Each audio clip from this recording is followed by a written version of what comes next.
Hoy, en El Ventilador, ni una menos, 10 años después, violencias que persisten. Se cumplen 10 años de la primera marcha y una vez más las calles se llenaron de voces que reclaman vivir sin miedo. ¿Qué cambió en esta década y qué sigue igual? Y además, cultura en alerta. Crece la defensa del Instituto Nacional del Teatro. El INT está en el centro de la polémica tras un decreto que modifica su estructura y elimina su carácter federal. ¿Cómo afecta esto al teatro independiente y al acceso a la cultura en las provincias? Hoy se enciende el ventilador.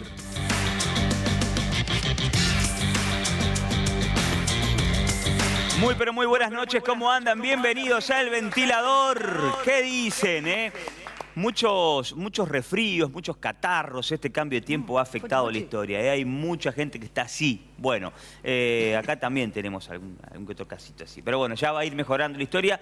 Ha mermado un poco el frío intenso, ¿no?, de lo que ocurrió la semana pasada. Pero bueno, estamos en otoño, acercándonos de a poquito al invierno y claramente hay que acostumbrarse a esas temperaturas. Panel, ¿cómo andan? Buenas noches. Hola, Bienvenidos, noches. todos abrigados, abrigadas, porque es una noche Sí. muy bien, Cori, muy bien. Una noche bien otoñal, pensando en el invierno, en el mes del Padre, ¿no? El 15 de junio es el Día del Padre, ¿no? Sí, 15 de junio. Es el día.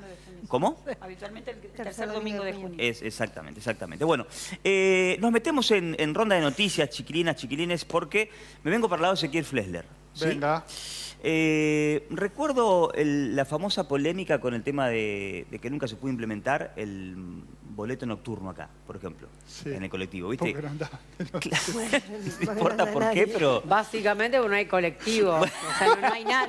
No, la tarifa diferencial del ¿Viste boleto cómo nocturno. se dice en la jerga, no Sí. anda ni el loro? Sí. Bueno, una cosa así. La tarifa combinada, tampoco nunca pasa nada. Bueno, ¿qué pasa con Todo el...? lo que requiere alguna maquinita Claro. flaquea. Bueno, ¿qué pasa con la historia de la tarifa del combustible o el precio del combustible nocturno diferenciado? Bueno, el presidente de YPF, Marín, hizo un anuncio que tiene que ver con esto que vos decías sintéticamente, que es tener un precio diferencial para los combustibles, los más económicos, la nafta super y el diésel no premium, que tenga un menor valor, todavía no especificado. A la noche. Durante la madrugada. Ajá. O durante la noche. Convengamos que hay estaciones que cierran de madrugada por Bueno, cuestiones de seguridad. algunas cierran Exacto. por cuestiones de seguridad, muchas otras quedan abiertas con una guardia, qué sé yo, cada una tiene la particularidad. La argumentación de esto o de esta decisión Sí. tiene que ver con descomprimir el tráfico, descomprimir la utilización, la concurrencia de usuarios durante la jornada. Es una propuesta, sobre todo, bueno, los políticos Pero piensa en las grandes urbes. del interior dirían, Claro. Es lo que yo pienso. Sí, claro. una mirada ambacéntrica de la Claro. cosa. Puede ser Cava, puede ser Córdoba, puede ser Rosario. Ahí, Manera, Mendoza. A mí me parece Pero que... ¿Por qué no puede ser? ¿Por qué no puede ser Paraná? Claro. Porque A mí no me cubre, parece se que- colapsa una estación de servicio. Pero ¿por qué no? Bueno, Yo de creo todas que no maneras- está pensada en una cultura entrerriana. O por Pero ejemplo, a la ese siesta tipo de en Entre medidas Ríos, no. A la A siesta mí en me Entre Ríos van al parece- supermercado, antes no se podía. ¿Y van A mí me ahora? parece que es una posibilidad que están ofreciendo. Que alguien quiere usarla, que la Estamos de utilice. propuesta recién. Bueno, una propuesta pasa en el Uber, es una cuestión de oferta y demanda. Cuando Sí, hay sale mucho, más caro o más barato. Más barato, de acuerdo si la hora pico, no hora pico, si llueve, si no llueve. También sucede, le estaba contando recién a mis compañeros, con la tarifa de la luz, que eso estaría buenísimo que lo implementen. En Barcelona, por lo menos sé, las personas se fijan todos los días porque hay distintos horarios de acuerdo a la oferta y la demanda. Y, por ejemplo, de 2 a 3 de la tarde es más barato y la gente que tiene disponibilidad de tiempo pone a esa hora el lavarropas. Pero Yo creo que también es una cuestión de cultura que nos vayamos Claro. acostumbrando a eso. Yo me imagino un empleado de comercio que hace horario cortado, sale a las 8 de la noche y no se va a levantar a las 4 de la Ah, es mañana. para- a cargar No, bueno, pero no es para todo el combustible, mundo, es una Más allá posibilidad. de la aplicabilidad es para transporte de cargas. Claro, para descomprimir eso, porque Súper a veces vos vas a una pero- YPF, pero- la YPF es la que lo está por hacer, y tenés que esperar bastante. Pregunto, Colectivos, vehículos. ¿Los empleados cobran lo mismo en cualquier turno en una estación de servicio o tienen otra diferencia de pago a la madrugada? ¿Tienen idea o no? Generalmente el trabajo nocturno Generalmente, no sé puntualmente en el convenio colectivo aplicable para empleados y empleadas de estaciones de servicio, pero generalmente la paga, digamos, por trabajar de noche es mayor. Bueno, digamos, ahí la está el tema también. nocturnidad. Ezequiel, Para el pero, tallerero en este caso, ¿no? Digo, pero sí. más allá del anuncio, Sí. concretamente se va a aplicar, Sí. porque salió un... Ezequiel, una estación- sí, yo.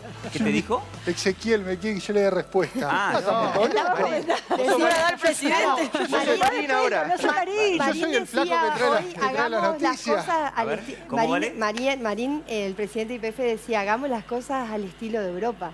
Sí. Pero no estamos en Europa. No, por A ver, Ahora, pero más allá ofrecer de- la posibilidad está bueno. Que a mí yo veo también. gente que está buscando la app yo misma para, qué sé yo, te hagan un ¿Qué día tenés descuento? de Claro, descuento digo, con esto. todos lo Yo creo que utilizamos. sí, que está bueno. Por eso que... te contaba. Sí, a lo que yo no digo que esté mal. No, digo yo si es aplicable a la Aplicable. realidad laboral de cada punto Guachi. de la ciudad. Guachi. De cada punto del país, perdón, ¿no? No, Acá se laboral iba a para las que están sacrificar la abiertas, sí. siesta.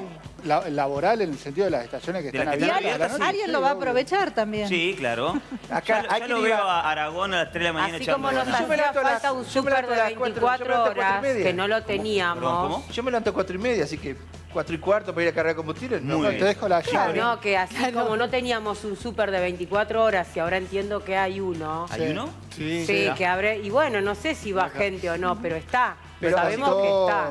Yo me acuerdo cuando fuimos a A mí me Paraguay contó- a cubrir me Patronato me Libertadores, contó- Ezequiel, sí. en frente al hotel Cuando fui por había la un claro, Sudamericana teníamos que también. laburar retarde porque tenés que esperar por cuestiones de derecho, enviar las notas después. Estábamos solos en el defensor del Chaco ahí. Sí. 2, 3 de la mañana el súper abierto. Para nosotros era, ¿viste? No, no, Estábamos una cosa- nosotros, Acá- wow, acá- está abierto a las 3 de la mañana. Acá en Paraná hay uno que abre durante la noche y me contó Nahuel el trasnocha, por eso Ah. Muy bien, Nahuel. Nahuel. ¿Qué pasó, Nahuel? Yo creo que no es, como vos decís, no Sí. es que está mal, no es que se critica Ah. como algo malo. Sí que creo que son medidas que están pensadas en la cultura de grandes ciudades y no aplican directamente como algo de gran impacto para nosotros. ¿Lo escuché Di Palma? ¿Di Palma habló, no? ¿Por el tema o no? No lo escuché a Alejandro Sí. Di Palma. Claro, Alejandro Hoy- Di Palma. Sí, Di- hoy me habló parece- conmigo en la radio, está en contra. Dijo que es humo, Es una dijo. vendida de humo, dijo. Alejandro Di Palma suele estar en contra. Es muy particular. Suele estar No, en pero te contra. quería decir, así como cambian los Para, hábitos... para aclarar quién es Alejandro Di Palma, Un ¿no? empresario de estaciones de servicio y otra. De otra Así- bandera que está en la zona de Laurencena, aquí en Yo la quería ciudad. decir simplemente, así como cambian los hábitos para el Claro. entrerriano, que es muy difícil dejar la siesta, el viernes pasado me tuve que ir a un supermercado que ofrecía el 20% de descuento Sí. para enfrente del Club Peñarol y estaba lleno. Está No se bien. podía entrar. O sea, a las siestas van, cuando el paranaense ve que está la posibilidad de Oferta, ahorrar vamos. dinero, va y busca tal vez Mario la Amado, Cambio de ¿qué dijo? paradigmas. ¿Qué dijo Amado? Bueno, no fue muy... Mario Amado habló con Canal 11, no fue muy... También aclaremos quién es Mario Amado. No tenía mucha El presidente de la mucha expectativa, presidente de vendedores de combustible, o sea, de estacionero. No le puso mucha ficha, mucha Ajá, expectativa no tenía mucha expectativa a de que esta funcione. cuestión. Bueno, Insisto, si querés solo cortito, sí. fue un anuncio del presidente de IPF, tiene que hacerse terminar de afinarse el desarrollo tecnológico y después ese desarrollo tecnológico tiene que machear, tiene que relacionarse con todas las bocas de expendio, es decir, con cada uno de los surtidores que hay a lo largo y a lo ancho Y hay del que ver país. si las otras Ay, como empresas Julio Solana petroleras... dijiste, a lo largo del ancho. Guachi, Te la dejé ahí. Y hay que ver si las otras empresas petroleras adhieren o no a esta medida, que en principio cae mejor en el AMBA toda la vida, Ah. por supuesto. Bueno, Sobre- veremos habrá qué que ver. pasa. Y después queremos selfie echando combustible a las 3 de la mañana. Sí. ¿Qué estás haciendo? Estoy Bueno. cargando combustible, va a responder Nahuel. Guarda con los mentirosos. No, estoy echando combustible. Bueno, vale, vengo para este lado. Tema también que siempre se ha hablado mucho Sí, respecto de las de las famosas suplencias, suplencias en sí. el ámbito educativo. Bueno, sí. ¿Qué pasó con el CGE? Sí, autoridades del Consejo General de Educación decidieron no renovar las suplencias a 86 empleados administrativos. 7 de ellos ya el viernes fue su último día y a lo largo de los meses hasta diciembre, en diciembre se estarían cumpliendo los plazos y 86 personas quedan sin trabajo. Ujú. Primero era una cuestión informal de los jefes, se lo iban comentando y bueno, efectivamente el viernes hubo una reunión, estuvo como representante del Consejo de Educación Conrado Lambolia y estuvieron reunidos representantes de ATE. Bueno, les comunicó esto Se trata de una cuestión de achique, digamos, de una cuestión de costos. Aunque no vuelvan los titulares de digamos, de esas áreas a trabajar, estas personas no van a ser reincorporadas, según lo que dice el Consejo de Educación. Achique. En realidad se vence el contrato y no se renueva. No se renueva. Son contratos con finalización. Exactamente, no se pero bueno, Ahora, lo que ellos plantean es que muchos de estos empleados tienen entre 4 y 5 años. Claro. Con lo cual ya tendrían que estar derecho laboral ganado, exactamente. Eso por un lado. Por otro, lo que dice es que, bueno, ya ha habido muchas bajas en cuanto a contratos a nivel nacional. Entonces, lo que plantean desde ATE es que muchas áreas van a quedar desprovistas de empleados, que va a haber sobrecarga para otros. Y, por ejemplo, empleados que se han jubilado no han sido tampoco reemplazados. Entonces también va a haber problemas, estiman, a nivel atención. Entonces, bueno, eso por un lado, y por otro la cuestión de que son 86 familias que quedan sin trabajo, y es como que lo que plantean es que siempre es el trabajador precarizado el que tiene problemas. Claro. Porque Qué lástima que el anterior gobierno no regularizó esa situación de gente que hace 4 o 5 años que está. Claro, eso llama Qué mucho lástima que este actual gobierno pero siempre pasó, se horrorizaba de las cuestiones precarias en el viejo IOSPER, ¿no? En lugar de regularizarlo, los termina echando. Yo conozco casos. Pregunto, ¿se sabe cuál es el impacto económico de este supuesto achique? son 86 trabajadores, no puede ser mucho. Son finalización de Yo conozco contratos. casos en el Estado que han estado 20 y pico de años contratados. Claro, pero Y para un día nueva- se cesó el contrato y Para la cesó. nueva visión de este gobierno, mal o bien informó que para ingresar a planta permanente hay que hacer un recorrido, no ser hijo de, esposa de, como venían ocurriendo, entrando Para por la ingresar ventana. a planta permanente en el Estado, digamos, en el anterior, desde el 2008 para acá, y en el actual también, debería reglamentarse, digamos, la deuda que tiene el Estado provincial, debería reglamentarse el artículo que establece el ingreso, digamos, al Estado provincial por concurso. Bueno, es lo que está implementado ahora. Bueno, sí, eso es una deuda de todos, de los anteriores, y eso incluye al actual, Sí, Nadie habló del tema. Reclamo hasta gremial, ahora. ¿no? Básicamente, bueno, ATE sí planteó el reclamo tal como decía Vale, desde luego, y es esa problemática, ¿no? Ese entuerto que tienen las administraciones, que un poco lo están planteando de, primero la cuestión de las suplencias, que ahora aplica acá,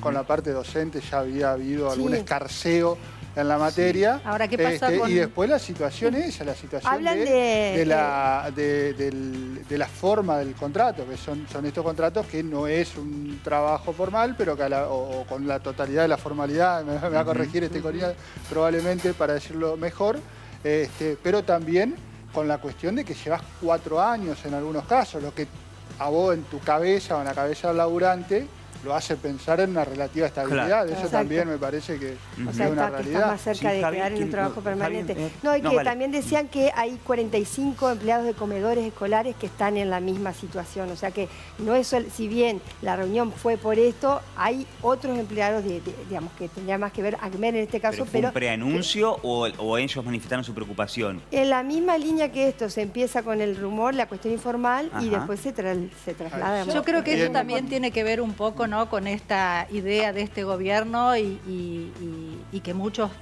queremos, y por supuesto que nadie quiere que se quede sin trabajo, una revisión total de los empleos, que no haya ñoquis, cómo hay tantas suplencias. La suplencia no de la parte administrativa, sino de los docentes también se habló mucho. Yo conozco gente también que tiene algún permiso, alguna licencia psiquiátrica y la persona está paseando. Entonces yo creo que se mezcla un poco de... Bueno, pasa eso, pero ¿no? Se eso, mezcla un poco en de todo todo. caso- Y lo que hablábamos, déjame terminar, Vale. Lo que hablábamos hoy, mientras nos maquillábamos, era que, bueno, esto está bueno, por un lado, creo que se tendría que revisar, pero que también empecemos en estamentos un poco más altos, ¿no? Claro. Porque como preguntaba Corina, esta gente, ¿cuánto impacto? ahorro será? Pero aparte, escúchame, De todos- qué macana que el recorte sea en educación. O sea, estamos todos de acuerdo en que hay Y que en revisar. comedores. Y lo Hay que revisar fuere. en todos Pero lados. en educación, en comedores, o sea, a ver... Hay una línea más delgada, digamos. exactamente, Hay si se sigue cortando el hilo por Yo lo más tuve fino... 6 años Desconozco la... en perdón. una misma institución hasta que poder ser titular. ¿No? Digo, la realidad es que hay suplencias de mucho tiempo y que no tenemos la estabilidad. Pero está mal. Por supuesto, pero hubo me acuerdo que un atraso de la anterior gestión, incluso para llevar adelante un concurso docente que debe ser cada 2 años, y hay un montón de docentes que están en esa situación y que llega el momento de la finalización del año y se quedan sin trabajo porque el titular toma posesión nuevamente, y creo que es la realidad de muchos trabajadores. Obviamente, a nadie le gusta quedarse sin trabajo y nadie pretende... Yo lo he dicho en otras oportunidades con otros temas. ¿Qué hacemos con las fuentes laborales? Y creo, ¿no? Entiendo que se debe haber hecho una revisión que tenga fundamento y argumento válido para tomar esa decisión. Eso es lo que planteaste, que se atienda caso por caso. Claro, ¿no? antes... hay áreas, esto también se sabe en el Estado, que hay áreas en donde uno por ahí dice, wow, es comedor, digo comedor, puede ser otro, no quiero meterme en tal o cual sector, y que después el fulano o la fulana no presta servicios en ese área. Eso también forma parte de la histórica Los números que estructura. pasó con el Garraham ahora, que sabemos que hay no sé cuántas personas administrativas y... Te metés en un terreno escabroso también. No, simplemente por lo que informó el gobierno, que ojalá lo revisen y que sea caso puntual, que no merezca seguir trabajando, por más que sea duro. No son gente que está en un comedor, que está justamente dando de comer a los chicos, son gente administrativa. Y había áreas superpobladas de personas que, bueno, ahora con el tema de la finalización del contrato, es como que le ponen un fin a esa relación. Aparte con el número, me parece, ¿no? Porque es la administración, pero con el número que es grande, pero no es una locura, se puede peinar uno por uno sin drama, me parece. Claro. ¿Y podríamos acceder a esa información o tenemos que seguir especulando que por qué podrá haber sido tal o cual caso? Ojalá que podamos acceder a esos fundamentos. Hacemos un pedido. Bien, hagamos. 3435-054-874, nuestra vía de comunicación. Hay mensajes que ya llegan respecto a estos temas. Buenas noches. ¿Y cuál sería el rango de descuento que se aplicaría a la carga de combustible a la madrugada? Te preguntan a vos, Ezequiel, como el titular del segundo. 2%. Contestá, Ezequiel, dijo Nahuel. No, digo, no dije ningún porcentaje, que ya veo 1%, 2% todavía. Hoy me decía Di Palma que si el 20%, 15 o 20% están los descuentos de las petroleras e YPF con algunas tarjetas de débito, debe ser ese el mínimo para que sea tentable para ir a la madrugada, un poquito más del 20%. Me parece que es algo que se dice pero que no va a ser aplicable, al menos en Paraná, y si el descuento es mínimo no va a tener eco. Muy bueno el programa, como siempre, algunos de los mensajes que llegan respecto, en este caso, del tema de la nafta. Sí, vale. Una sola cosita que quiero agregar. El jueves a las 8, bueno, se declararon en estado de asamblea permanente, el jueves a las 8 van a estar haciendo carteles al ingreso del Consejo General de Educación y para las 10 está previsto un abrazo simbólico. Bien. Tengo otro mensaje, me dicen de producción. Hola, buenas noches. Vilma Muñoz Le Escribe, soy de La Paz. ¿Me puede mandar un saludo? Y para mi mamá Beatriz. ¿Cómo no? Vamos. Beso enorme, beso enorme. Salud. Linda la gente de La Paz. Me hizo acordar al noticiero, es un remember del mediodía. La gente paseña es divina. Beso grande a los paseños y las paseñas. Corina. Paraíso entrerriano, ciudad de La Paz, como dice la canción. Washington Barisco, quien soy yo, y el señor Javier Aragón, nos vestimos en de hombres, una elección muy personal, La Martina, Daniel Hetcher, Oxford y Polo. Nuevo local en Cervantes 127. La corbata de Javier, lucida ahí de manera genial. Por el nuevo obispo de Paraná. Muy bien, perfecto. Muy bien. Javier, ¿quién están hablando? ¿Qué están diciendo, por favor? El calzado para toda la familia está en Better. Buscar el local más cercano a tu domicilio. Abrí tu cuenta personal con tu recibo de sueldo. Y para comprar desde cualquier punto del país, visita el sitio web www.betterstore.com. Maggie me deja lucir ahí con la botamanga que me hizo, el ruedo. Las botitas espectaculares en modo... look tipo Jorge Rojas hoy. Es nochero. Que viene ahora dentro de poco a la fiesta del guiso en el Pingo. Sí, está con Jorge. Modo nochero. Bueno, nos vamos a la pausa, ¿les parece, chicos? Y nos venimos después con los temas centrales de debate, de análisis. Hoy, 10 años del Ni Una Menos. Hubo marcha. Ya nos metemos con ese tema. Pausa breve, ya volvemos.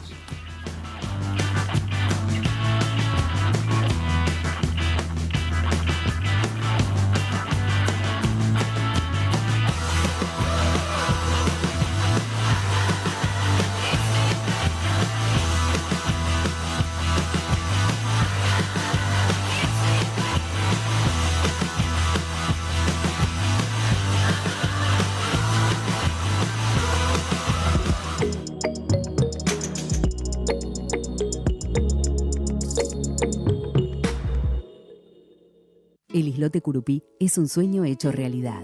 Desde 1995, la Asociación Ambientalista Añangarecó en Derejé trabaja para la educación ambiental en nuestro río Paraná. Esto es posible gracias a la colaboración de muchas voluntades. ¿Te sumás a colaborar? Dona al alias islote.curupí. Llega por primera vez a Paraná DM Experience. Lo mejor de Depeche Mode en vivo. Viernes 20 de junio en Drake. DM Experience. Entradas a la venta en passline.com. Al finalizar el show, seguimos de fiesta con la trasnoche 90-2000.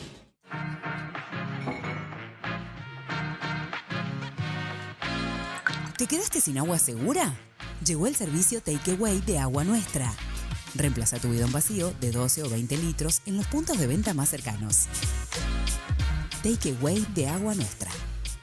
El agua segura, siempre a tu alcance. El Rey del Pollo. Más de 30 años brindando calidad, calidez y los mejores precios en nuestros productos.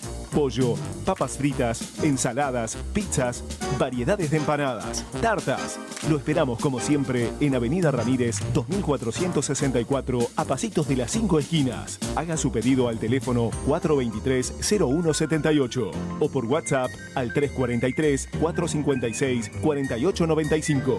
El Rey del Pollo. Bazar Tiago, artículos para el hogar, regalería, limpieza y mucho más.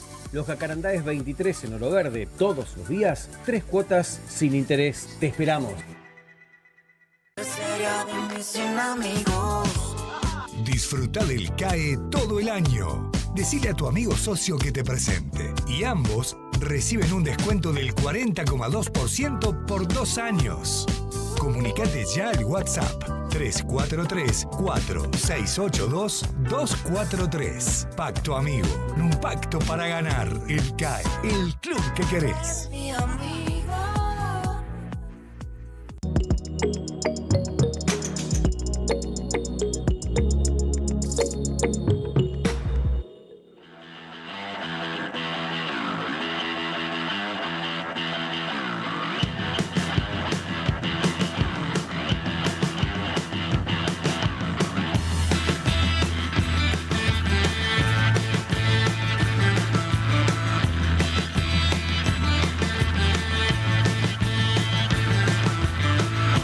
Horas en punto en toda la República Argentina, noche de martes ideal para ver televisión y meterse en tema, en este caso, como lo vamos a hacer a través del informe disparador.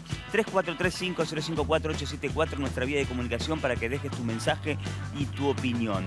Las calles de Paraná se llenaron de voces pidiendo vivir sin miedo. 10 años de la primera marcha del Ni Una Menos. Nos metemos en tema.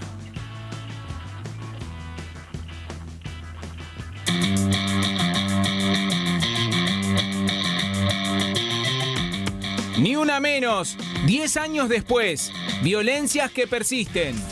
Este 3 de junio se cumplieron 10 años del primer grito colectivo de Ni Una Menos. Fue en 2015, luego del femicidio de Kiara Páez, cuando miles salieron a las calles exigiendo el fin de la violencia machista. Una década después, la demanda sigue vigente. El reclamo por justicia, por políticas públicas efectivas, por vidas libres de violencia. Hoy en distintas ciudades del país, mujeres, lesbianas, travestis, trans y no binarios se movilizaron para decir una vez más que se quieren vivas y libres. En Paraná, la marcha partió desde Plaza 1 de Mayo hasta Casa de Gobierno. En un contexto de recortes presupuestarios, cierre de programas de género y aumento de la violencia. ¿Qué significa hoy seguir gritando Ni Una Menos? ¿Qué cambió y qué falta cambiar para garantizar vidas sin violencia en Argentina?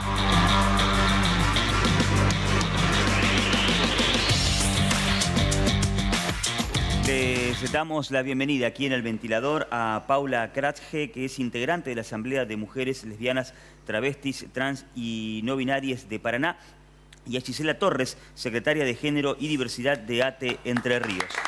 Paula, Gisela, buenas noches. Bienvenidas. Gracias por estar aquí. ¿Qué recuerdan de aquella primera marcha? Para recordar primero en los inicios cómo fue en ese momento, como hacemos siempre los feminismos, caracterizándonos trabajando en redes. Todo fue a partir del 10 de mayo, donde se sucedió el femicidio de Kiara en Rufino, en Santa Fe.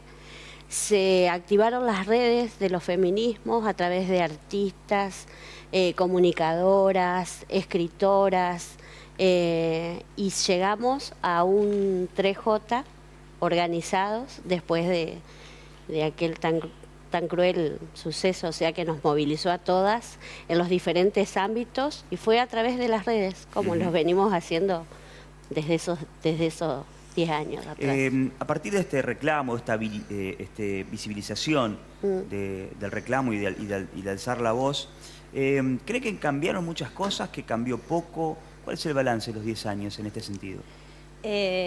Bueno, es una pregunta compleja en esta coyuntura, porque podríamos decir que la verdad que los transfeminismos vienen planteando, no hace 10 años, sino mucho antes, ¿no? Muchos reclamos al Estado y también a la sociedad en relación a esto que decimos, bueno, como los discursos de odio, como también los crímenes vinculados a este extremo de este continuo de las violencias, siguen siendo parte de bueno, un contexto de impunidad muchas veces, o de invisibilización, o también de naturalización. Eso sigue pasando en muchos contextos, y también atravesados por muchas otras desigualdades, ¿no? Los feminismos vienen a plantear algo muy importante en ese sentido, y hemos logrado, a fuerza de muchísimo esfuerzo y de muchísimas también pérdidas, bueno, ustedes recién hablaban, ¿no? De diferentes legislaciones que realmente vinieron a reconocer y a restituir derechos de colectivos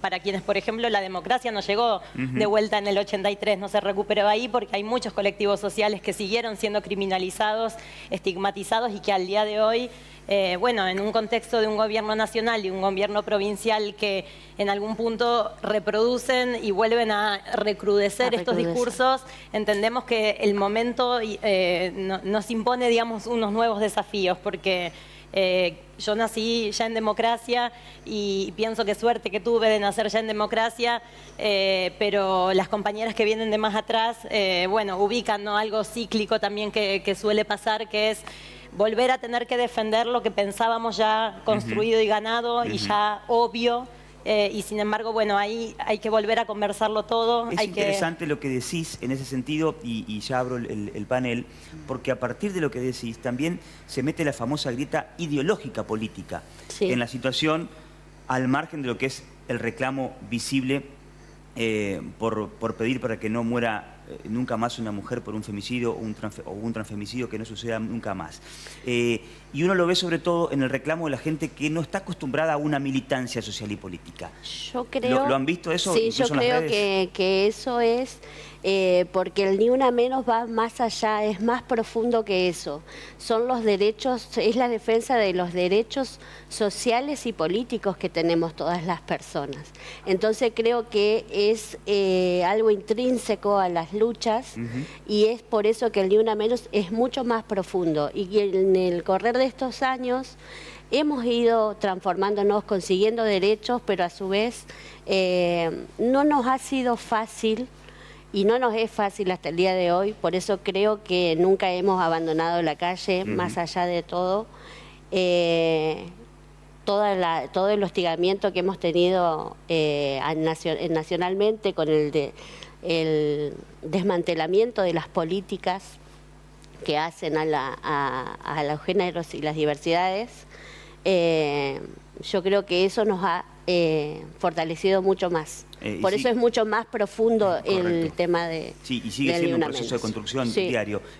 Abro el panel, vamos. ¿Quién? Me acuerdo del 2015. Vale. Me tocó en lo personal participar y fue realmente o sea, no me gusta hablar en primera persona, pero lo tengo que compartir porque fue justamente, tenía en esa época, soy abogada, intervención en un equipo interdisciplinario en la primera casa refugio que se inauguró en la ciudad de Paraná para alojar a mujeres, niñas y niños en situación de violencia, esos casos en los cuales estas mujeres con sus familias tienen que salir, por ejemplo, en horas de la madrugada y no tienen a dónde ir y salen con una bolsa en la mano y con lo que tienen puesto y ante, digamos, esa movilización humana tan espectacular que marcó un antes y un después, y lo digo desprovista de todo fanatismo, debo decir hoy por hoy que circunstancialmente están pasando cosas que pasan y que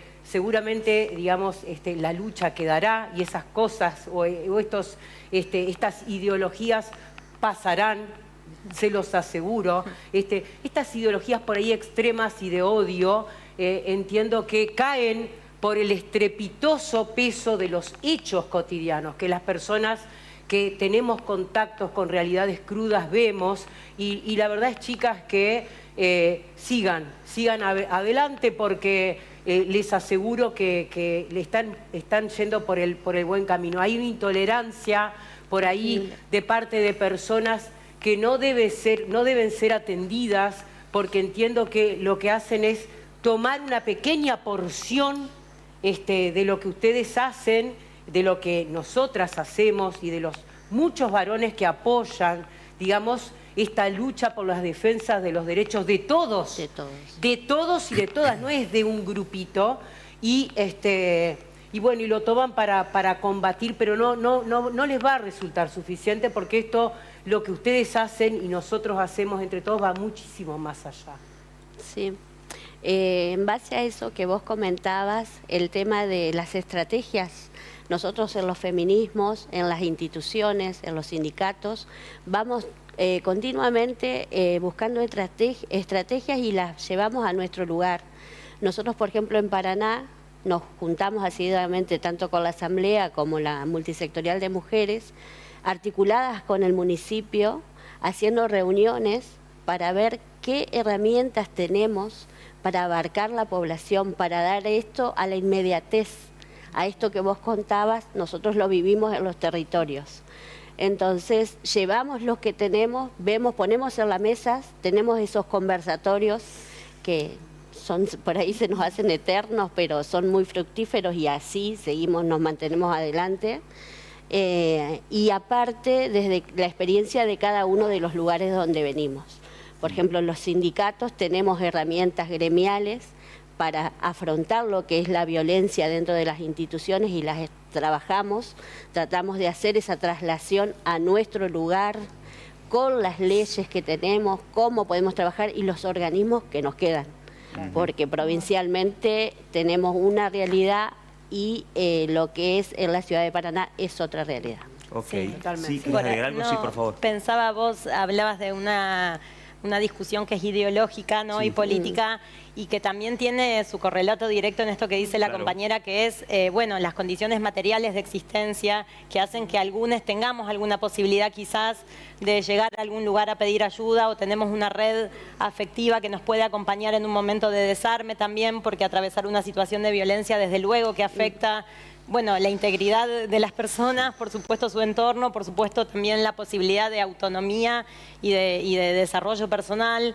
Y eso realmente para algunos resulta una situación de extrema fragilidad, ¿no? Sí. Entonces no también llegan en este momento de precarización, digo, de la vida, ustedes hablaban hoy de la situación de los suplentes en las instituciones, nombraban el Garrahan, ¿no? Muchos de los administrativos, en realidad, el año pasado el gobierno nacional decidió pasar a muchos enfermeros y no médicos, pero que son profesionales al sector administrativo, y ahora bajo esa excusa dicen que hay demasiados administrativos, ¿no?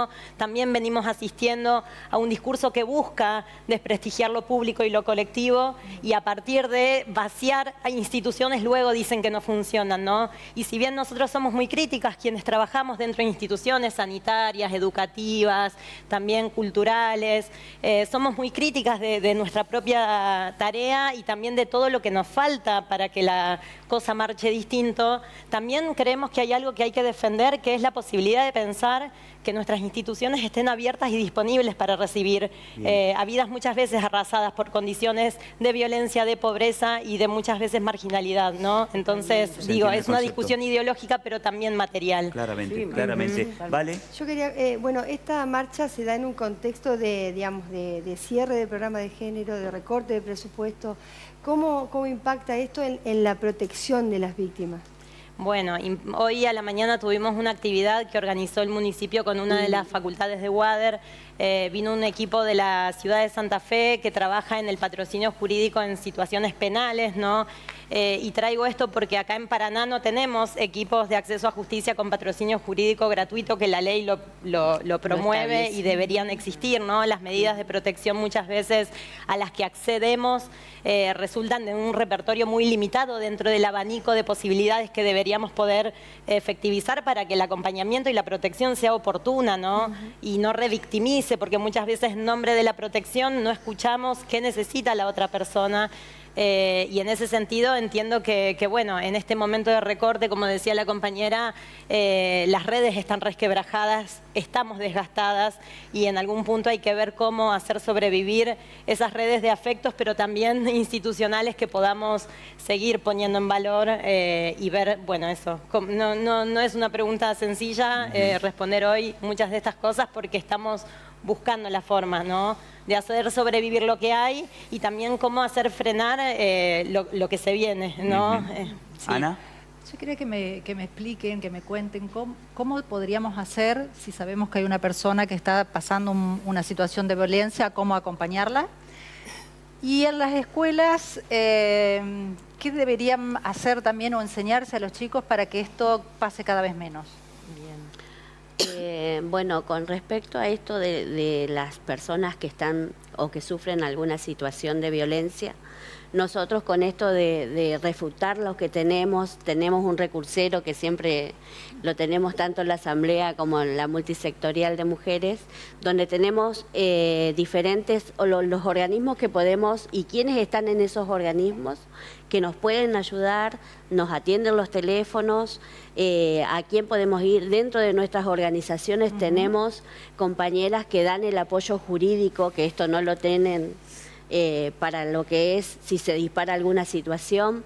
Tenemos, como ya te dije, unas mesas de trabajo en conjunto con la municipalidad, con la Subsecretaría de Políticas de Género, que es donde articulamos si sucede una situación extrema, al lugar donde se puede ir, donde puede recurrir, enseguida nos comunicamos. Eso es una red que tenemos todas. Sí, en las escuelas podría pasar algo, podría enseñarse algo. En las escuelas sí.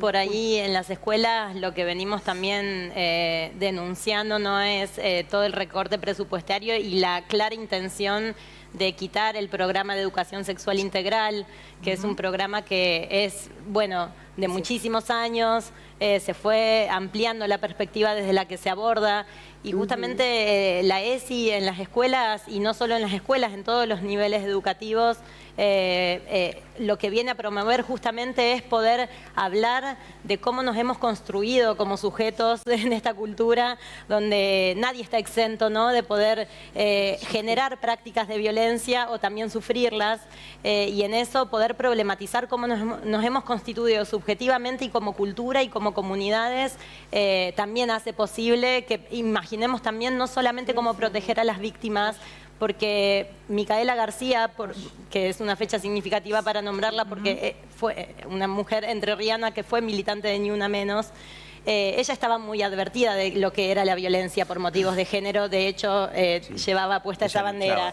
¿no? Tenía muchas herramientas. Y tenía muchísimas herramientas para identificarlo y así todo ya no basta solamente con estar prevenidas de cuáles son los riesgos, sino empezamos a trabajar también con un foco en las masculinidades y cómo poder desarmar también esos riesgos desde la contracara del asunto, ¿no? Porque si no también sobrecargamos sobre el victimario, digamos, la responsabilidad en quienes estamos sufriendo la situación de violencia y qué pasa del otro lado. Bueno, la ESI es una de las herramientas prioritarias que queremos defender y que hoy está puesta sobre la mesa una ley de educación emocional que termina lavando, para nuestro criterio, ¿no? De sentido, muchas veces esta forma diferente de entender que la violencia por motivos de género no es un problema individual o emocional, ¿no? Es un Chicas, problema político y social.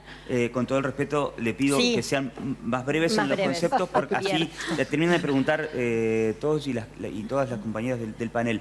Vamos a compartir esta placa en pleno con el dato que ha aportado la justicia enterriana con los femicidios durante el 2024, el año pasado. 7 mujeres asesinadas por violencia de género, entre 23 y 69 años. 4 niñas, niños y adolescentes quedaron sin sus madres. La mayoría de los hechos ocurrió dentro de una vivienda. Todas las víctimas conocían a su femicida. En el 60% de los casos había un vínculo sentimental previo. Situación de los femicidas: 1 se suicidó, 5 están presos y 1 está en libertad. Javier. ¿Qué tal, chicas? Bueno, felicitarla por esta tarea de concientización y bregar para más derechos, sobre todo. Más derechos y más presupuesto para poder contener a las víctimas y a los familiares de la víctima. Uno anda todos los días por los pasillos de tribunales y desde hace años se quejan de que está el derecho, está la ley, pero una chica que sufre violencia de género, una mujer que es abusada por un Alperovich, por una Espinosa, por el que sea, no tienen sí el refugio, como bien decía la doctora Corina Beisel. Pero después, ¿qué hacen? No tienen un programa de contención, no tienen un crédito, no tienen un programa de inserción laboral. Esto hace 15 años que es así y no sé por qué las políticas de Estado no han llegado para eso. Hay mucha demagogia, me parece, en algunos sectores del Estado y así les ha ido. Tal vez con un ministerio más se hacía mucha estructura, pero en definitiva los números de los femicidios fueron creciendo hace 15 años, lamentablemente. ¿Qué creen ustedes que puede haber pasado para que con tanta supuesta concientización de una forma de ser política en el Estado siga habiendo tantos femicidios? Es una vergüenza. Sí, por nuestro lado hemos trabajado en una ley para la emergencia en violencia para las mujeres y nunca prosperó. Tenemos el proyecto, se lo hemos presentado a diferentes gestiones y estamos siempre trabajando para mejorarlo, para encontrar... Porque yo miraba los cartelitos ahí de la movilización. Sí. Y está bien que hay que cuestionarlo a Frigerio, hay que cuestionarlo a Milei, y hay que cuestionar los anteriores. A todos. Que tampoco... Pero lástima que no aparecen los carteles con... Bueno, ahora están ellos en el gobierno y nosotras como asamblea hemos estado siempre activas. Cuestionarlos a todos, parejitos. Sí, nos encargamos de hacer, porque esto de la ley, el proyecto de ley de emergencia en violencia para mujeres, nosotros lo venimos presentando desde gestiones anteriores y los tenemos trabajado. Vamos siempre tratando de encontrar la vuelta, de mejorar, de que sea más viable, para cambiándole lo mínimo para que nos puedan, pero lo tenemos y no ha prosperado. Yo creo que tiene que ver también con una definición de prioridades, ¿no? Sí. Los gobiernos qué quieren priorizar, qué vidas importan, hacia dónde apunta esto, el presupuesto. Muchas veces terminamos criticando una ley, pero para que una ley se implemente necesitamos presupuesto y necesitamos mesas de trabajo y decisiones políticas que impliquen también a veces cambiar algunos rumbos de las instituciones, ¿no? Entonces, estamos de acuerdo en que esto no es un problema reciente. Hoy son ellos los gobernantes, entonces a ellos apuntamos. De todos modos también ubicamos diferencias, porque no es lo mismo que un presidente niegue el problema de las violencias por motivos de género, como un ministro de Justicia de la Nación niegue el femicidio como categoría, no solamente conceptual, ¿no? Como problema social. Estamos hablando de eso, se está negando esto como un problema en este momento, y si bien antes también los esfuerzos no fueron suficientes, veníamos en un proceso de construcción que hoy tenemos que resistir. El anterior presidente está imputado por violencia de género también. Sí. Por supuesto, y somos muy críticas de eso también. Vamos con Joa. Bueno, chicas, primero, obviamente, revalorizar el trabajo que hacen desde todos los sectores.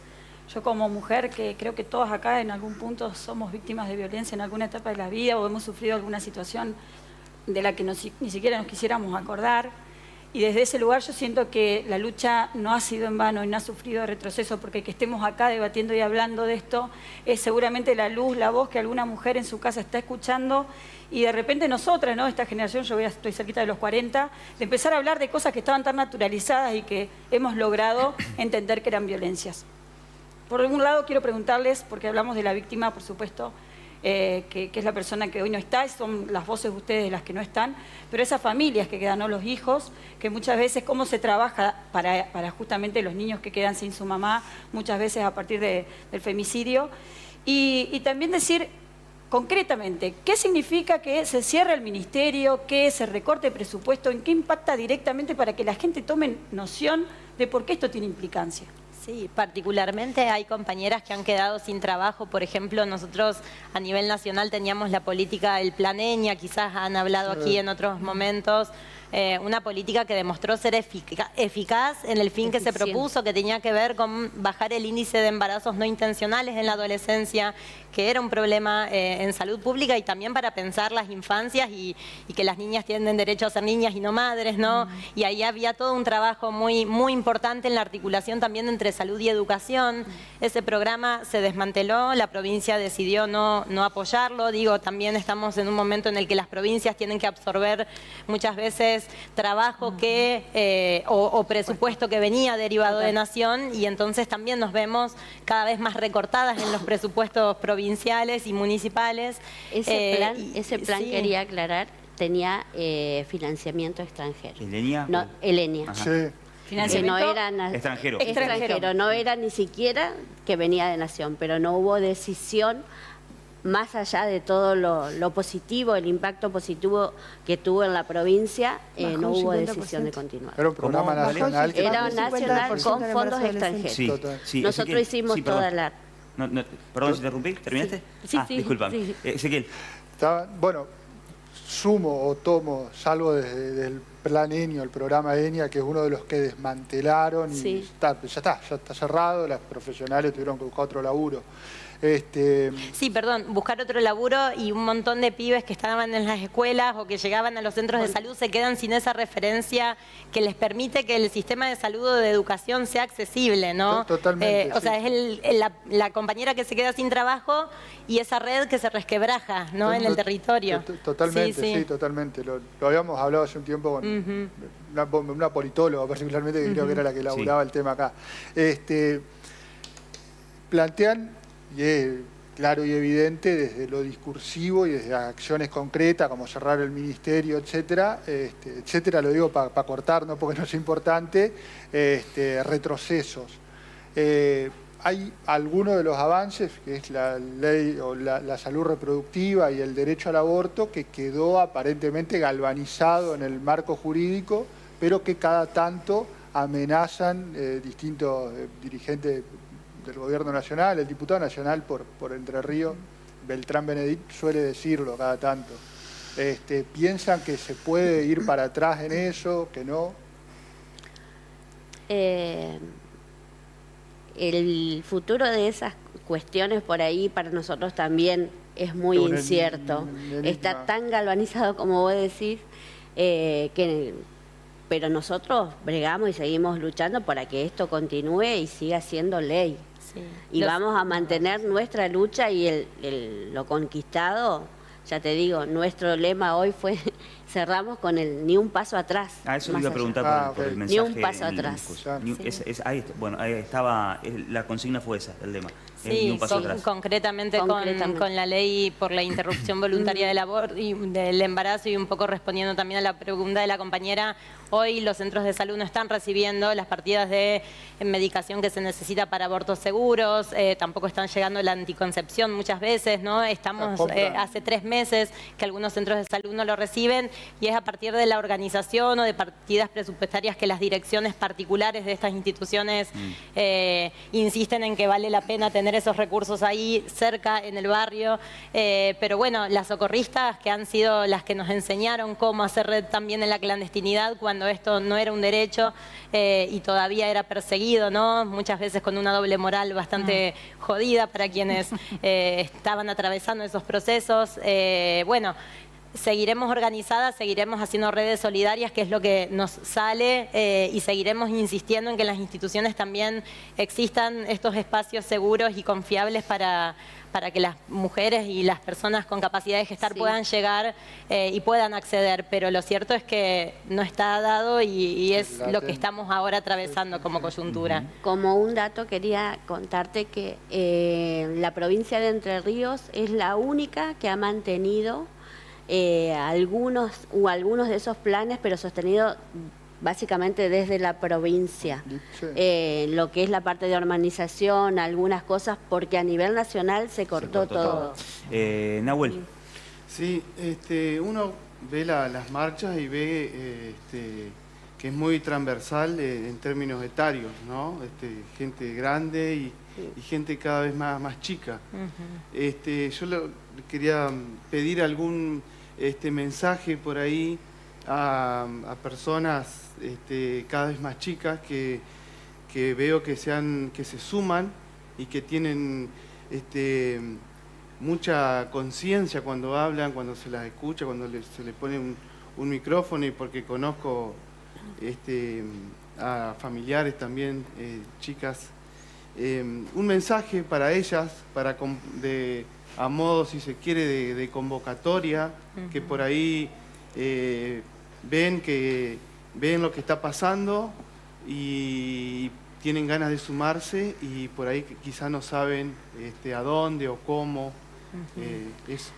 Bueno, con respecto a eso, nosotras que por ahí tenemos un poquito más de edad, esto de hacer reuniones, conversatorios, nos ha servido, y a nosotros, esa semillita de las niñas que vos decís, por ahí son ellas las que nos dan luz a ciertas luchas que estamos dando, donde nosotras estamos a punto de bajar los brazos. Te puedo decir que en cada reunión asamblearia que tenemos con la multisectorial, las jóvenes a nosotros son el motor para nosotras en nuestras luchas. Y también así es el respeto que nace solo. No tenemos ni siquiera que imponernos sin conocerlo a los que son las que ya vinieron haciendo historias antes de nosotros, de las jóvenes con las jubiladas que tenemos dentro de las ambas organizaciones. Sí, hay algo de lo intergeneracional que hoy nos reúne, y por eso estamos también bregando por la unidad, decimos, de todas las luchas. Mañana, por ejemplo, en Buenos Aires se decidió pasar el Ni Una Menos al 4, porque los miércoles están nuestras jubiladas y jubilados, ¿no? Que ya lucharon toda la vida y quisiéramos que puedan descansar y pasarla bien en su vejez, y sin embargo tienen que salir a reclamar algo justo. Entonces, bueno, hay algo de lo intergeneracional que nos reúne, y creemos que en la juventud también tenemos que seguir abriendo espacios de discusión, de diálogo, de conversación para poder pensar qué mundo queremos vivir, porque hay mucha gente que le está pasando mal. No es una cuestión solo de los feminismos, ¿no?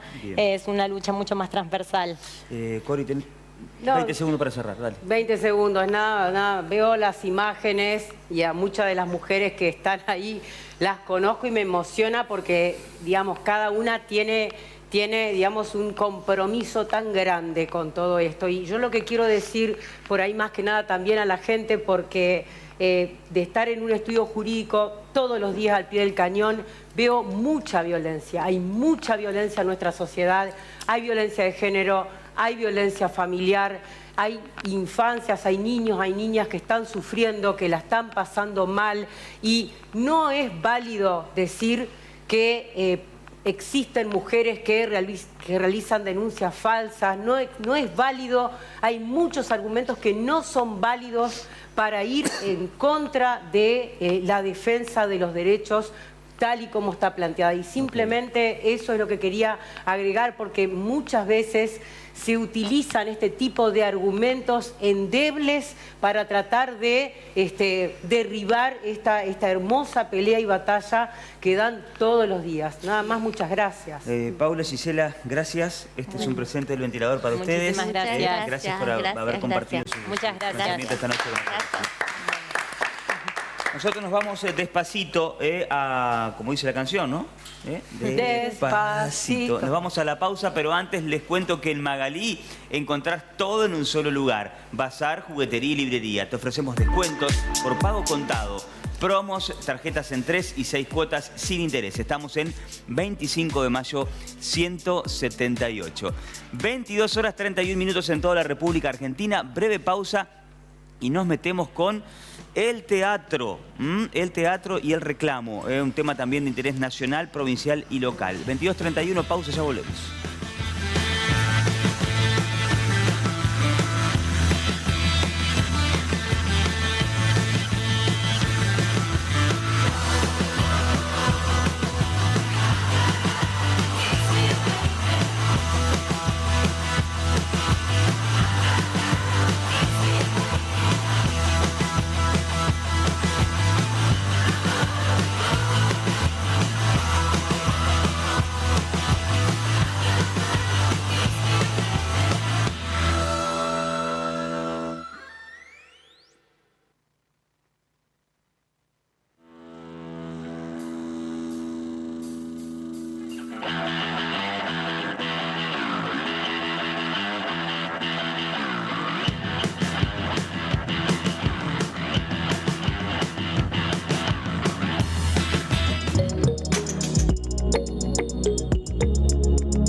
Enersa te recomienda, evita el uso de papel.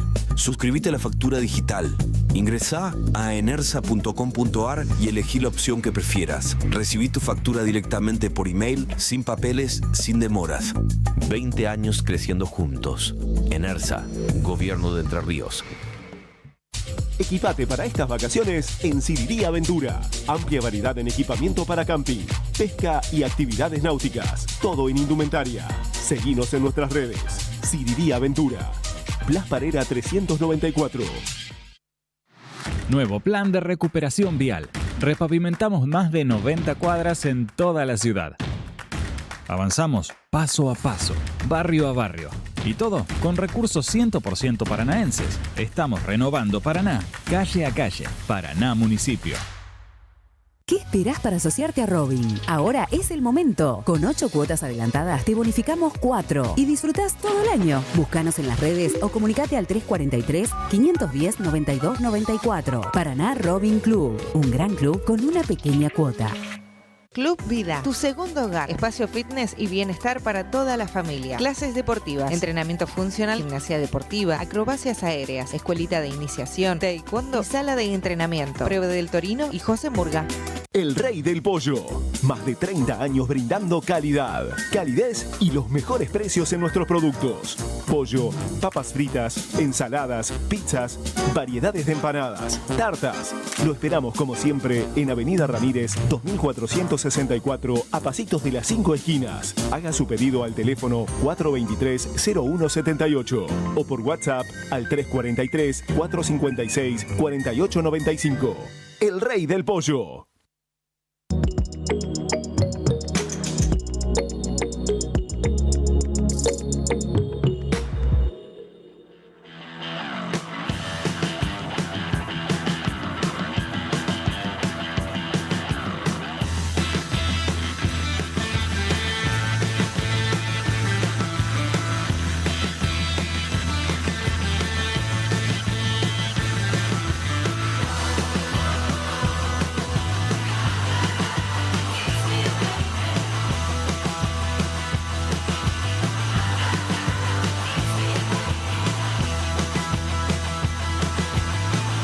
y 35 en toda la República Argentina. Seguimos trabajando en vivo para ustedes en la pantalla del 11 TV. También mucho público que nos sigue desde el YouTube del canal. Un saludo grande, un cariño grande para ellos, para los viewers, que también pueden opinar allí, onda streamer. No les vamos a contestar nosotros, pero pueden interactuar entre ustedes. Nosotros vamos a presentar el segundo tema de debate esta noche, que tiene que ver con la defensa del Instituto Nacional del Teatro. ¿Qué es lo que puede pasar en este sentido? Tenemos protagonistas que van a emitir su opinión aquí. Vamos con el informe.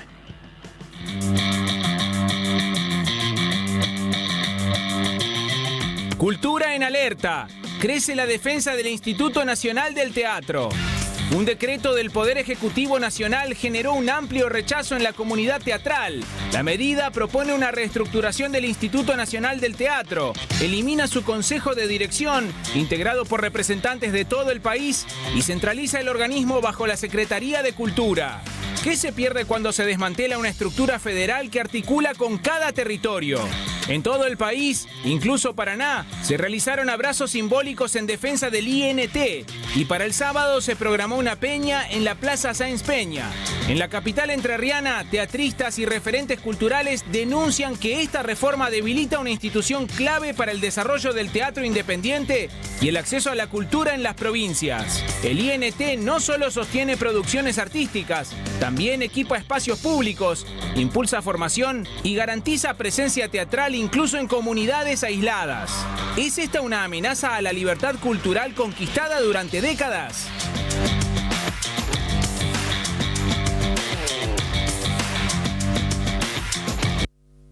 Es un gusto recibir en nuestros estudios a Daniela Ocela, que es actriz, directora teatral y docente, integra teatristas autoconvocados de Entre Ríos, y a Rubén Clavenzani, actor y director de teatro. Daniela, Rubén, ¿cómo andan? Bienvenidos, bienvenidas. Gracias por estar esta noche. Muchas gracias. Concretamente, buen día diría el amigo Lambruschini. ¿Qué es lo que puede pasar con esto? ¿Cuál es el punto más importante sobre esta discusión? Bueno, lo más importante es que el Instituto Nacional del Teatro, a partir del decreto presidencial que se sacó la semana pasada, pierde su carácter autárquico y federal. Eso es lo más importante. ¿Ergo?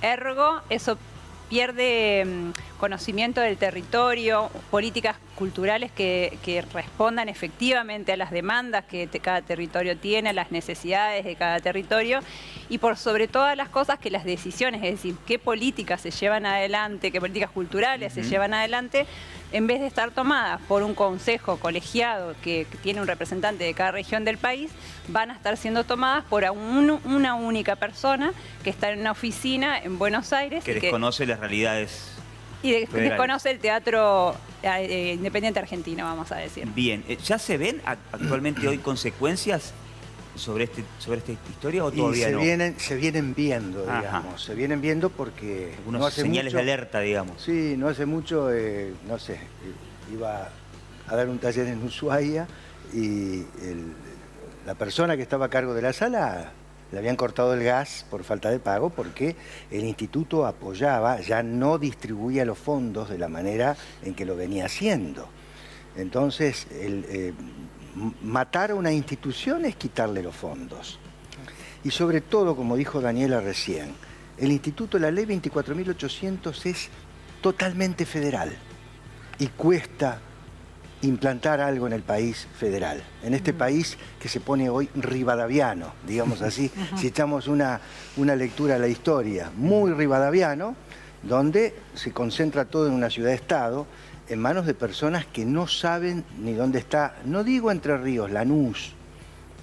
La vida teatral de Entre Ríos siempre fue una provincia que hacía latir el teatro. Sí. Pero se multiplicaron las salas, los apoyos, que hubo diferencias, discusiones, pero como hay en toda institución. Pero la evolución que marcó en la comunidad teatral, en la vida artística de las comunidades, el Instituto del Teatro fue notable, sobre todo en el área pedagógica, porque todo estaba concentrado en Buenos Aires. Y yo puedo hablar, y me voy a jactar de esto, con perdón de muchas cosas, como docente, hubo una bisagra de actrices, de actores, que decidieron quedarse en el lugar, en Salta, en Entre Ríos, en Santa Fe, en Tierra del Fuego, sin necesidad de capacitarse y probar suerte, con muchas profesiones. Sí. Y esa federalización, esa distribución de fondos, ¿en manos de quién? De personas que conocen la actividad, no solo artistas, gestores culturales, porque el presupuesto realmente, si está en manos de alguien que no sabe para dónde va el dinero, y claro, va a distribuir número, porque lo conoce, porque le dijeron. Un número frío. Y acá todas las personas que arribaron a la conducción en cada distrito, arribó por concurso. con un empleado en cada lugar. No hay posibilidad de que haya, como dicen, sí, hay un ñoc. No, desfalco, claro. No, para nada. Panel, vamos yo a Dali. Sí, les quería consultar, porque bueno, primero yo obviamente soy defensora de la cultura hacia la identidad de todos los pueblos. Total. Nosotros, como bien decía, Entre Ríos es una provincia de mucho impacto en la cuestión teatral, salas por todos lados. ¿Esta situación, ustedes creen que tiene que ver exclusivamente con una cuestión de ajuste presupuestario, de recorte, o que tiene digamos, como voz encubierta de querer acallar a quienes a través de la cultura son voces disidentes del gobierno? Yo creo que no solo voces disidentes, lo que tiene el teatro es encuentro, el teatro es conflicto, es ponernos a pensar, es discutir ideas, es reunirnos en sociedad y ponernos a preguntarnos cosas. Yo lo que creo es que de alguna manera no es presupuestario, porque si tenemos en cuenta que lo que el presupuesto del Instituto Nacional de Teatro es el 0,01%, o sea, estamos hablando de un valor ínfimo que tiene menos de 150 empleados hoy por hoy el instituto, un instituto nacional. No estamos hablando de dinero, sí estamos hablando de cómo se hacen las políticas culturales, cómo se llevan adelante las políticas culturales. Las políticas culturales, desde esta mirada, no van a ser más federales, sino que van a ser, bien como decía, centralizadas de unos pocos. Exactamente, y de muy pocos. Y eso es una de las... Eso sí tiene una pretensión elitista y de excluyente. Hasta antes de esta decisión, ¿qué hacía el Instituto Nacional del Teatro en Entre Ríos, por ejemplo? Bueno, en Entre Ríos tenía una actividad. Yo nunca pertenecí a la conducción del instituto, pero formo parte de del colectivo de actrices y actores de la región. Y el teatro independiente es el país. El instituto puntualmente aportó dinero a salas. Decía recién, hubo una generación que hoy tiene entre 40 y 50 años que decidió vivir del teatro.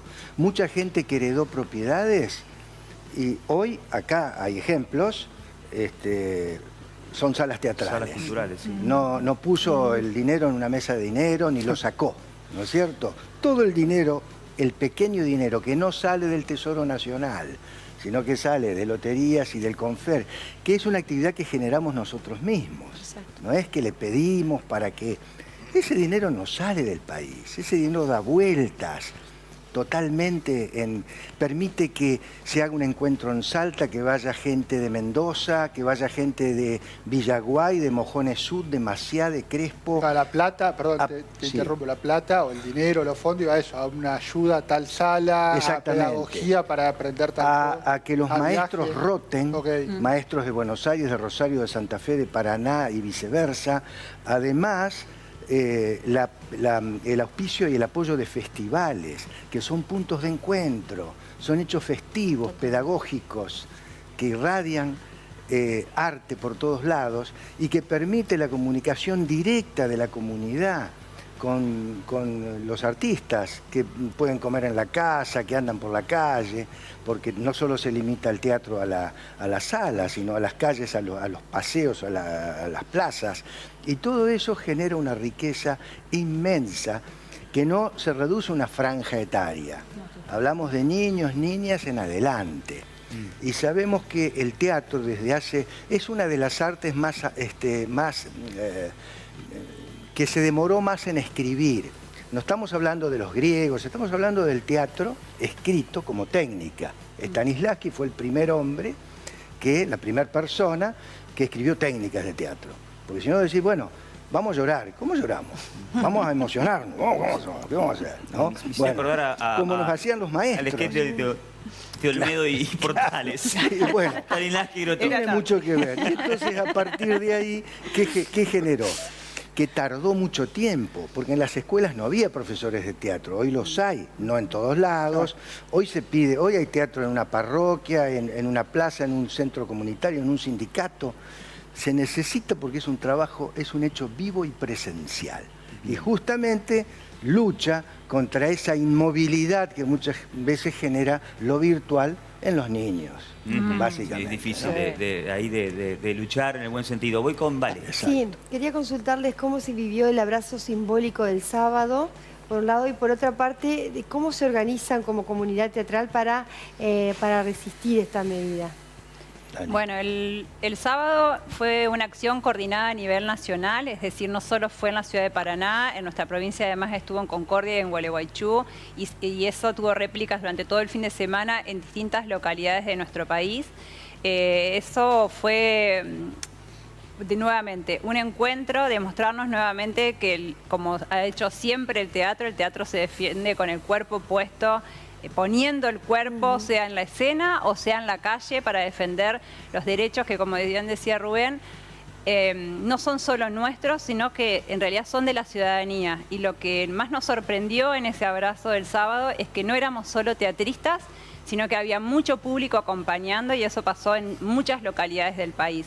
Bueno. Eso da cuenta de que el Instituto Nacional del Teatro no es para los teatristas como se cree, sino que, bien como lo dijo Rubén, es la posibilidad de que muchas personas accedan en los lugares más recónditos a una práctica teatral, aparte de nuestra cultura e identidad nacional, porque el teatro independiente argentino es una marca argentina, somos la envidia, somos el faro para el teatro a nivel nacional, mundial.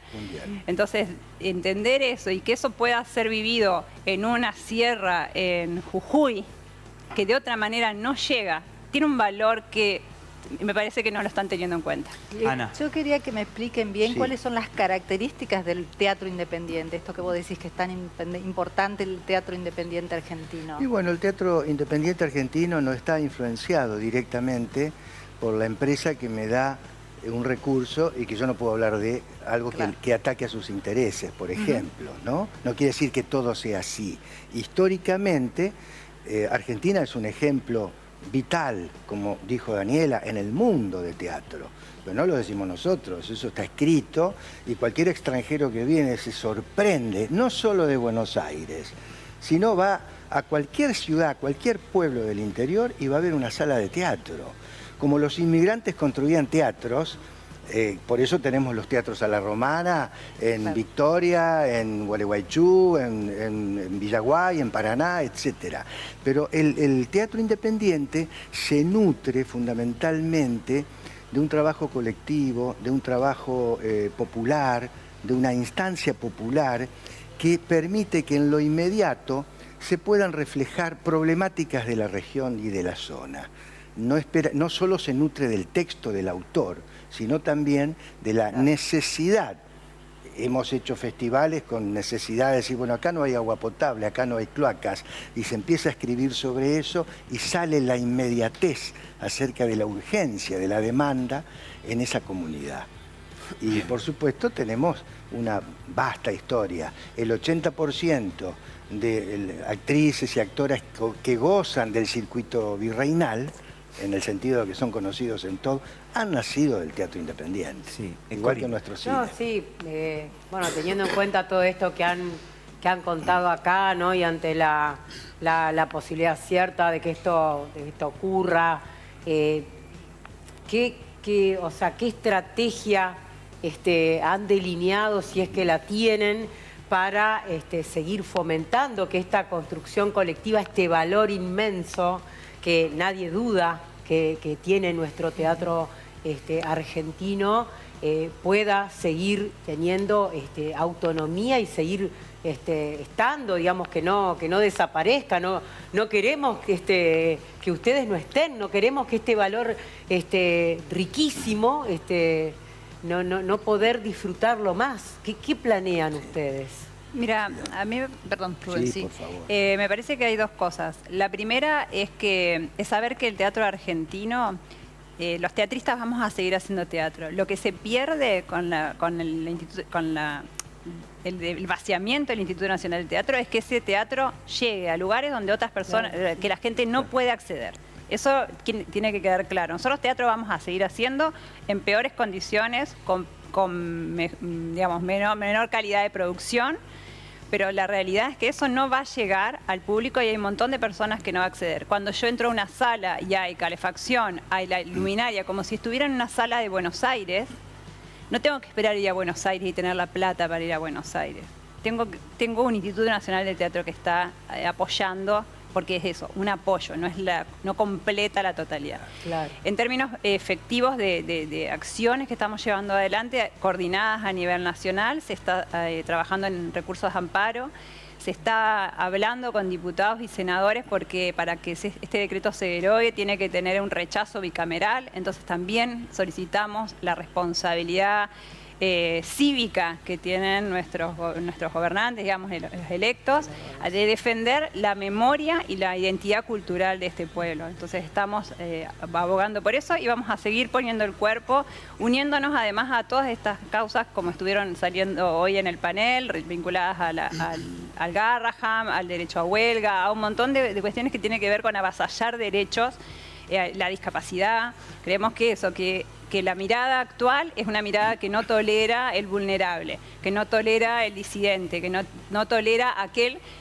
que no reconoce que las posibilidades no son iguales para todos. ¿Y cómo hacer, por ejemplo, perdón, cómo hacer para que esta postura, para que este posicionamiento de ustedes no sea interpretado como partidario y en contra de? Porque me pasa todo el tiempo, como estoy de panelista en este canal, me dicen, no, lo que pasa es que Pepito que fue y Juanita que fue son partidarios, entonces están en contra del gobierno. Es decir, ¿cómo trasladarle a la gente que esto no es así, que es una crítica real, concreta, digamos, que está recontra fundamentada y que no tiene un viso partidista, por ejemplo? No, es absolutamente pluralista.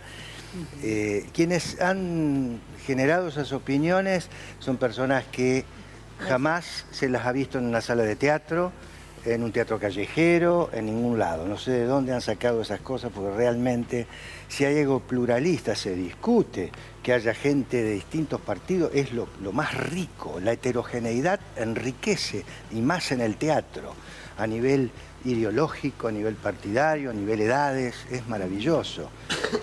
A nivel géneros, esa heterogeneidad siempre tiene que estar siendo defendida desde la lectura teatral, porque está expuesta en los grandes clásicos y hoy se tiene que continuar con eso, porque es realmente lo que genera un cambio.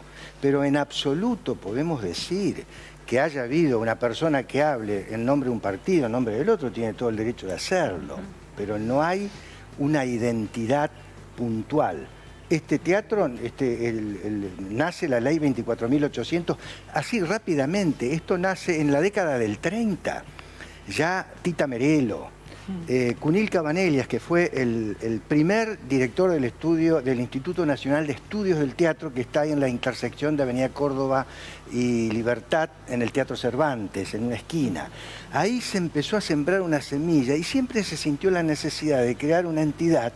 Esto tuvimos la posibilidad de hablarlo con el negro Carlos Carela, con Alberto Busaid, con Irma Córdoba, que tenía mucha presencia porque su padre fue productor en el Teatro 3 de Febrero, digo, actrices, actores que ya no están, pero que pueden hablar. Lolita Torres también. ¿Perdón? Lolita Torres. Lolita Torres, pero cantidad. Bueno, Alejandra Darín, que lamentablemente nos dejó hace poco. Personas que han luchado y que vienen de familia, ¿no es cierto? De actrices, de actores, de espectáculos circenses, porque el teatro popular arranca en el circo criollo. Porque la gente, hasta no hace mucho, a mí me preguntaban en el teatro, che, ¿podré ir de saco sin corbata? Pero no era así. Gente que me superaba en edad y que estaba acostumbrada a que si no se podía ir de alta gala, claro, no podía. Entonces, esa presencia popular la daba el circo, que Argentina tiene una riqueza de arte circense enorme. Y ahí veíamos nuestras obras gauchescas, obras realmente de primera línea, ¿no? Que reclamaban, y eso molesta. Si vemos la historia, no solo Ricardo Gutiérrez con el Juan Moreira, está Calandria aquí de Martiniano Leguizamón, con otras lecturas y otras visiones, pero digo, el teatro siempre fue como una molestia, una interferencia. Entonces, de pronto, claro, Daniel y yo estamos en el mismo partido, nada que ver, nada que ver. Una mirada es como la que está teniendo... Me encanta que lo aclaren, porque hay gente que... En absoluto, bueno, en absoluto. Me Ahora, encanta, sí. Si uno dice a través del teatro, vamos a defender la Antártida Argentina, Vamos a defender el agua dulce porque lo hemos hecho en la calle, en la sala.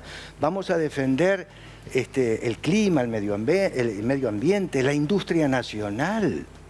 Vamos a emular a la guerra de secesión que se produjo en Estados Unidos, que no habla Estados Unidos, que fue lo que industrializó el país y despegó.